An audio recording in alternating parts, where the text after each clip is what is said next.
Whitney Elmore versus John Heaney. All right, this is an order of protection that Ms. Elmore had brought against Mr. Heaney. We've obtained an ex parte order of protection, and today's hearing is designed for the court to determine whether or not there is basis for extension of that order. First question is, do you want that order of protection extended? I do. All right. And do you oppose that extension of that order of protection, Mr. Heaney? You do not oppose it. You understand the order of protection can be extended for 1 year at her request, and if you don't oppose it, then we're not going to have a hearing. I'm just going to issue that order of protection as it was for 1 year. You understand that? Is that what you wish to do? Raise your right hand. Let's place you under oath. Do you solemnly swear or affirm that the testimony you shall now give in this case shall be the truth, the whole truth, and nothing but the truth, so help you God? All right. Ms. Elmore, you've already stated, but now that you're under oath, you want to have this order of protection extended for 1 year. I do. All right. Mr. Heaney, you are here today as a respondent. You're entitled by law to have a hearing where the plaintiff would be a petitioner would be required to put on proof that would justify me in issuing this order of protection for an additional period of time up to 1 year. You can agree that that order of protection can be extended without having to have that hearing. So I'm asking you earlier, and I want to make sure we're clear, do you want to oppose this extension of this order, or do you agree to the extension of the order? You do not agree with it? All right, then have a seat there at that table. Ma'am, if you'll come around, I'm going to ask you, you've already been placed under oath, so you'll need to take the witness stand here, and I need you to testify as to all of the reasons why you feel like your order of protection needs to be extended, and that goes to, in other words, you're going to have to testify about why you sought an order of protection and all of the matters that are set forth in your original petition. Okay? Speak closely into that microphone so it's picked up. He physically threatened me, put a handgun in my hand, told me he'd shoot me or shoot him, and he violently wouldn't allow me to go get my kids while they were crying in the middle of the night.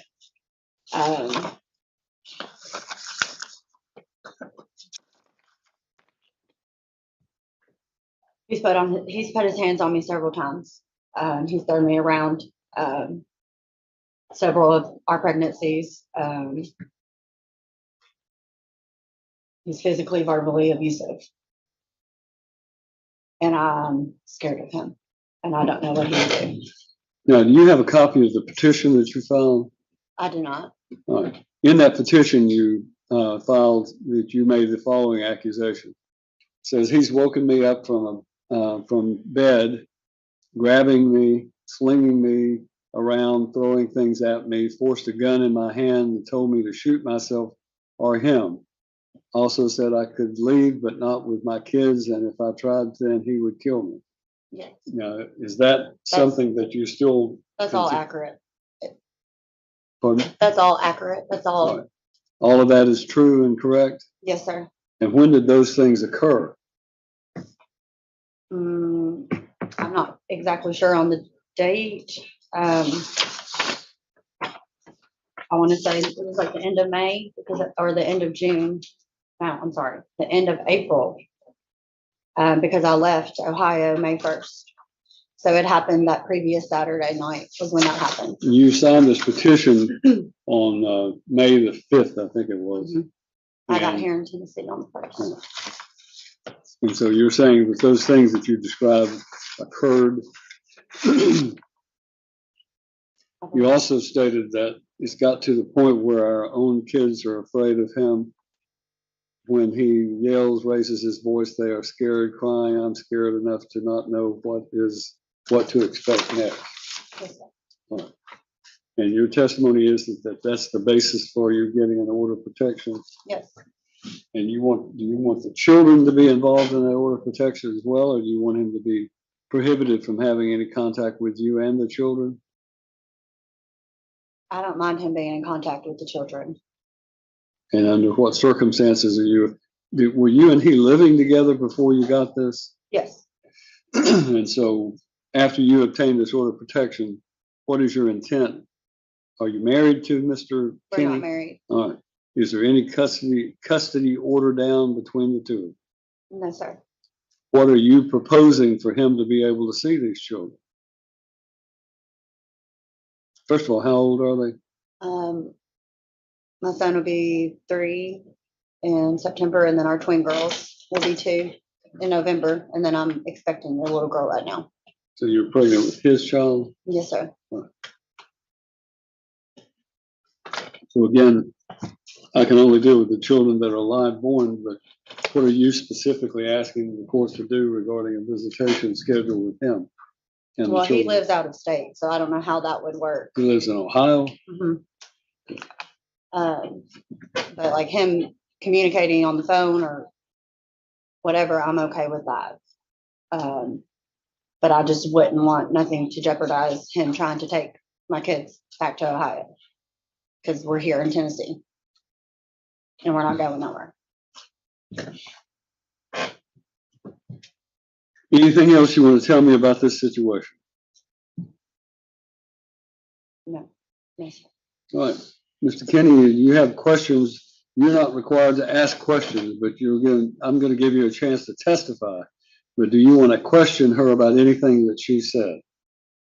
All right, he doesn't want to question you, so you may step down.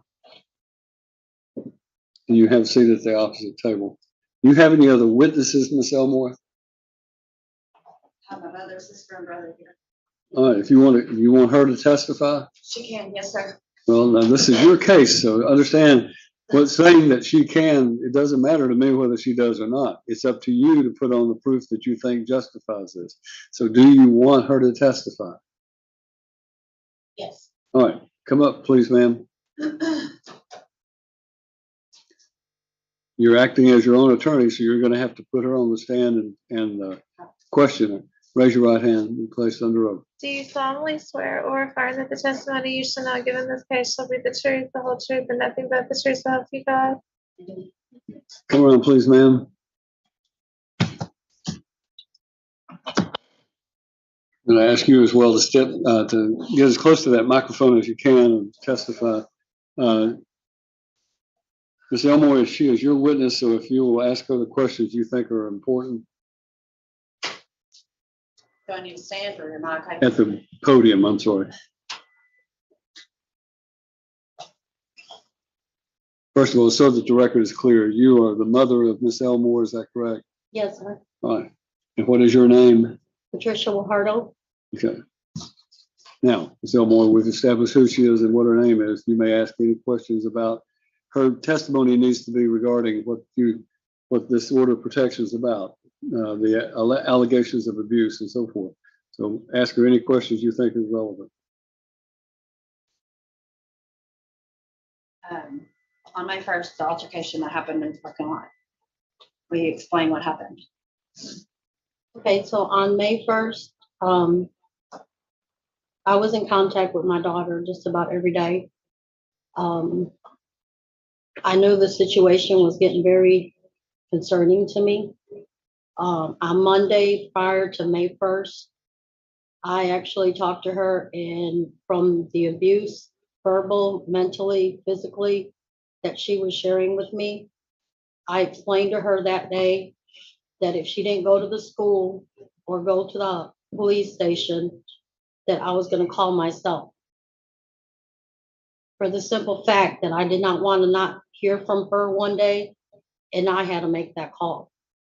So on that day, to my knowledge, it was either that Monday prior to May 1st of that week or that Tuesday. I'm not sure. I have notes, but I didn't bring my notes with me. I'm sorry. It was one of them 2 days that she actually went to her oldest daughter's school and reported everything that was going on with her. I felt good in the fact that she did that, for the simple fact that somebody besides her knew what was going on with her.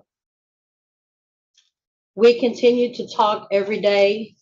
She told me Tuesday night into Wednesday that she had to leave by May 1st is when she got her son's check.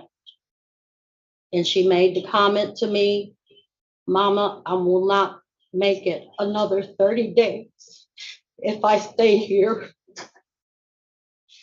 That's when I decided to drive Wednesday night, all night. I met with my daughter that Thursday morning, May 1st. He made contact with me on my phone, begging me to let him see his children before we left. Where do you live, ma'am? Where do you I live? live in McEwen. In McEwen, Tennessee? Yes, sir. Okay. So I Is let your her daughter- know. Is your daughter living with you now? Yes, but Okay. she's in a home. She's getting help. Okay. I have the children. I have temporary custody of the kids. You have temporary Yes, custody of the and kids? right now, neither one of them can see the children. That's court ordered. All right. Is the juvenile court involved in this? Correct. Regarding the children? Okay.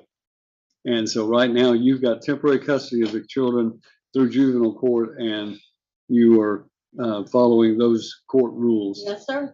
All right. No contact with the dad. Right now I'm scared to even have a family calling because I don't know if he's there. Right. But so May 1st, he met us up, he caught up with us at McDonald's. Soon as he seen the van, he jumped out of his car like a madman, ran to the drive-through where she was at trying to get breakfast for the kids. And that woman that's with him there was at the in the parking lot. Me and her were unaware that he had people there with him. He grabbed the keys to the van, threw them. That woman right there in the blue purple hair grabbed the keys, would not give them back to me, and I asked her to give them to me. Then he just went acting like John. Went into the van. Whitney, myself, asked him not to get the kids out of the van. Kids were screaming, crying by that time. He just ignored us to not get the children out of the car. He went to the back of the van, grabbed the 2-year-old, Briar. He was screaming, and he started walking in the parking lot holding his son in his hands. By this time, because of me watching him grabbing her keys, I was scared to get my phone out of my car because I was scared he was going to get my phone and throw it, or his people that he had with him were going to do something.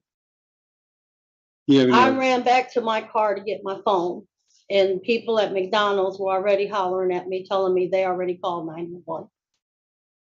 So I'm waiting to hear, because I was trying to get information from the police station that was involved.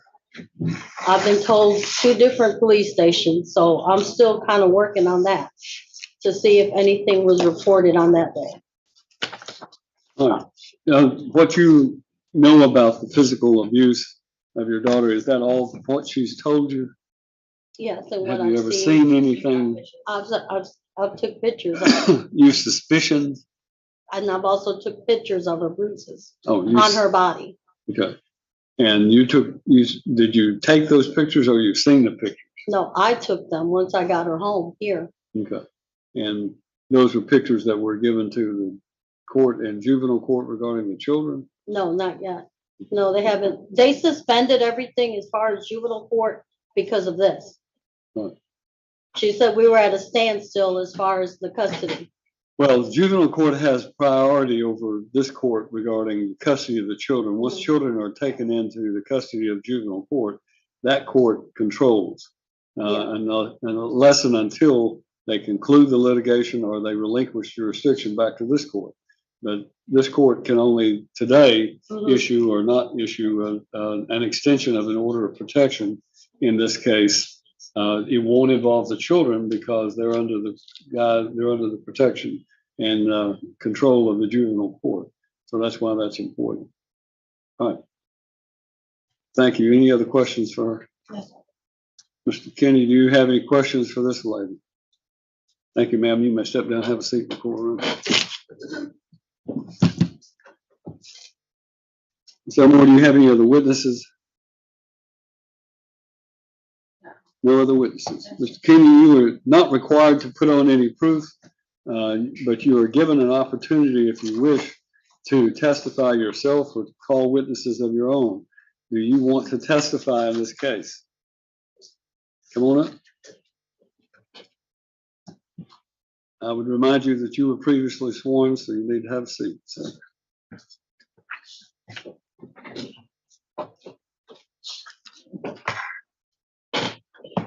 Tell me, this is your opportunity to tell me why you oppose the extension of the order of protection and whether or not you think that there's a basis for that. So.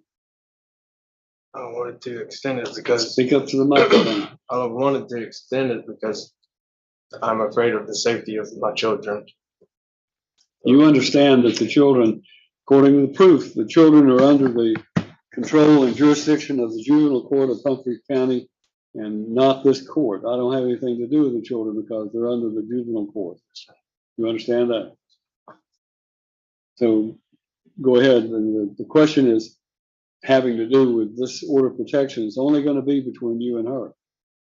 Juvenile court's going to control your access to the children. So do you oppose having this order of protection against you to keep you from contacting or being around her? I don't agree with it. All right, then tell me why you don't agree with it. I just don't feel like it should be done like this. It should be able to be a part of my family. It was all false accusations. I mean, I don't know where the bruises have came from, but we had a big red-nosed pit. What? We have kids. She was a stay-at-home mother. I don't understand where any of this is coming from. Okay. Anything else? Thanks, sir. Ms. Elmore, you're acting as your own lawyer. You can ask questions if you want. You want to ask him any questions, you have to come to the podium, and it has to be in the form of a question. You've been given your opportunity to give your version of the event, so ask him questions. So you never put your hands on me or threw me around? No, ma'am. The only time I got physical is when you was physical. I was trying to get you away from me because I had our kids in my hands. And when was that? It was here in Tennessee when you came home drunk. When our oldest daughter said that you was running off the road into the ditches. I'm talking about in Ohio. The reason why I left. Like,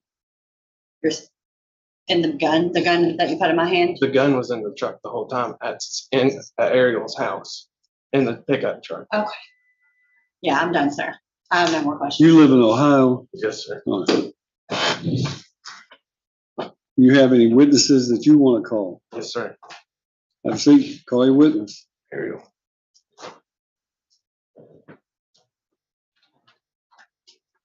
Raise your right hand. Be placed under oath. Do you solemnly swear or affirm that the testimony you shall now give in this case shall be the truth, the whole truth, and nothing but the truth, so help you God? I do. Come around, have a seat in the witness stand. Mr. Heaney, this is your witness, so you're acting as your own lawyer. You're going to have to ask her the appropriate question. What is your name, ma'am? Ariel Waller. Ariel Waller? Yes, sir. Okay. Go ahead. Which one did you see in our relationship physical? So all of my knowledge has been that Whitney has been the one that's physical. I have recordings of her on my phone screaming and cussing at John. She even got physical with me at the. What is your relationship with these parties? So John is by law no blood to me, but he was raised as my brother. Okay. And you've been around the two of them when they were living in Ohio? Yes, sir. Right. Go ahead. I have recordings of Whitney screaming and cussing at John, and even the day at McDonald's, she grabbed a hold of my arm whenever I picked up her keys that were thrown. I picked them up, and she grabbed a hold of my arm, moved her around on my arm. So that is to my knowledge the physical one. She also has like past history of being physical. What other questions?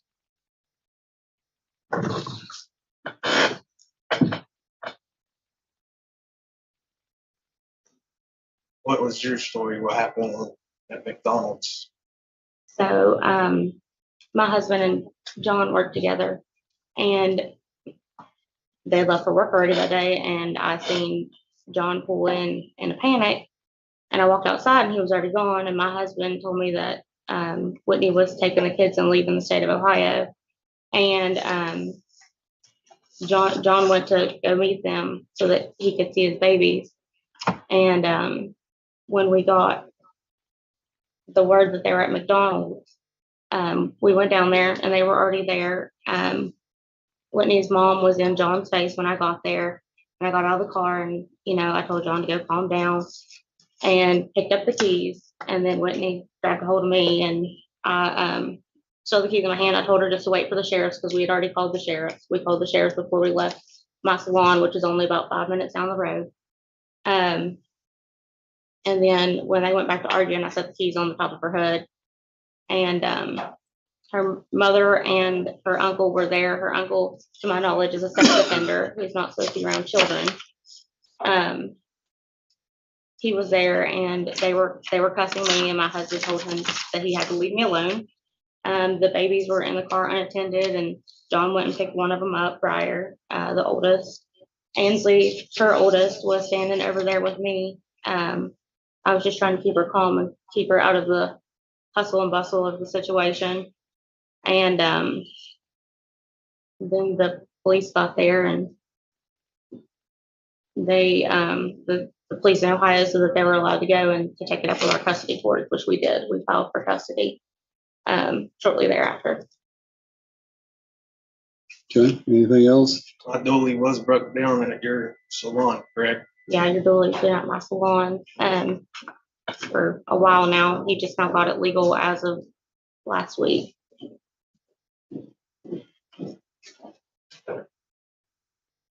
We have a gated lot on the back of my salon. That's where it was at. You what? We have a gated lot on the back of my salon. That my husband does like restorations on cars and stuff, so it's parked out there with it. That's what I got was that. Because I always kept it in the truck because we You're had. testifying, you can only ask questions.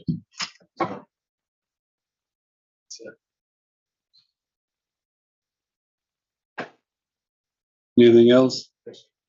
All right, thank you.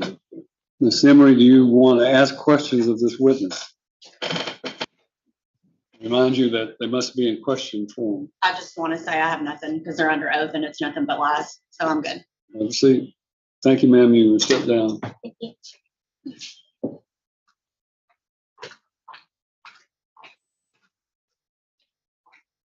Can you have any other questions? Yes, sir.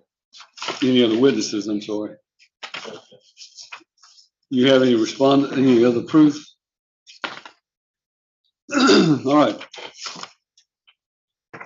What I can tell is very clear from this situation is that the relationship between the two of you is extremely volatile, and I think it's best to try to separate the two of you. Court finds that there should be an extension of this order of protection, but I'm not going to extend it for an entire year. I'm going to extend it for 6 months. And this only applies to the relationship between Ms. Elmore and Mr. Heaney. In other words, I'm not preventing you from having contact with your children, but you're not to come around or threaten or harass or have any contact with Ms. Elmore other than that which is allowed by the court regarding the visitation with your children. You understand all that? All right. It'll be for a 6-month period. If you'll have a seat in the courtroom, a seat out in the hallway, I can give you a copy of this after I'm finished filling it out. Thank you.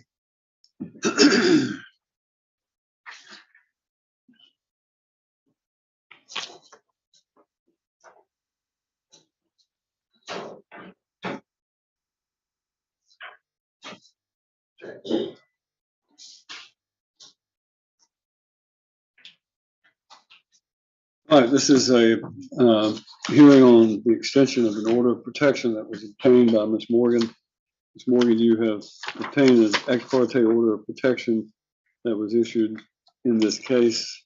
And today's hearing is to determine whether or not there should be an extension of that for up to 1 year. You heard me ask earlier, do you wish to have that order of protection extended? Very much. Do you oppose the extension of that order, Mr. Hood? Yes, sir. I haven't been around this lady. I haven't talked to her for 6 months.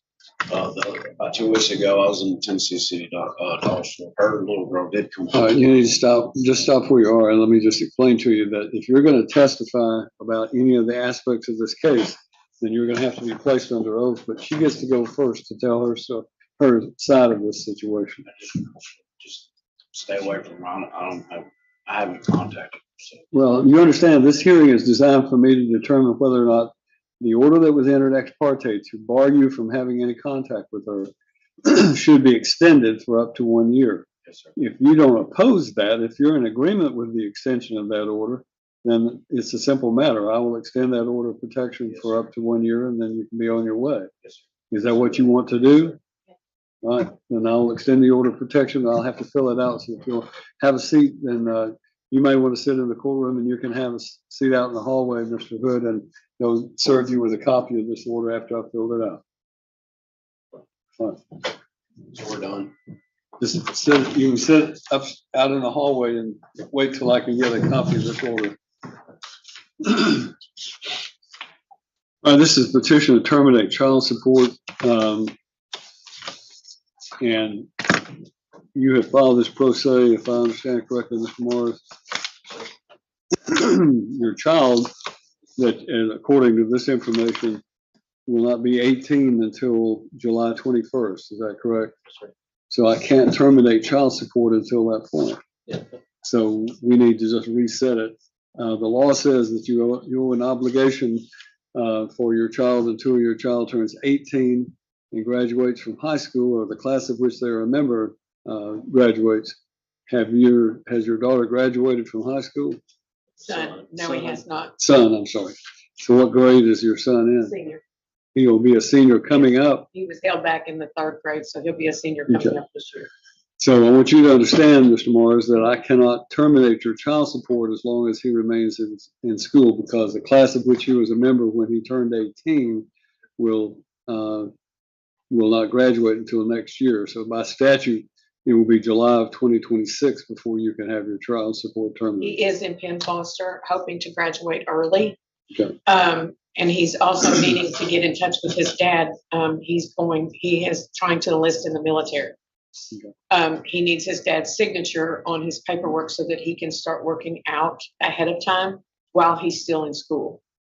And he has not gotten a response from his dad at this point. Well, now that's, Doesn't sign. pardon? It doesn't sign the papers. When did you sign it? Well, this is not a point, this is Oh, not, okay. hold on. Now, the two of you are talking about something that's not before the court. Okay. Obviously, it's in your best interest for him to get into the military if you want to terminate your child support. For him to graduate early means your child support terminates early. For him to graduate early, and he's going to do that to get into the military, then your cooperation would be in your best interest as well.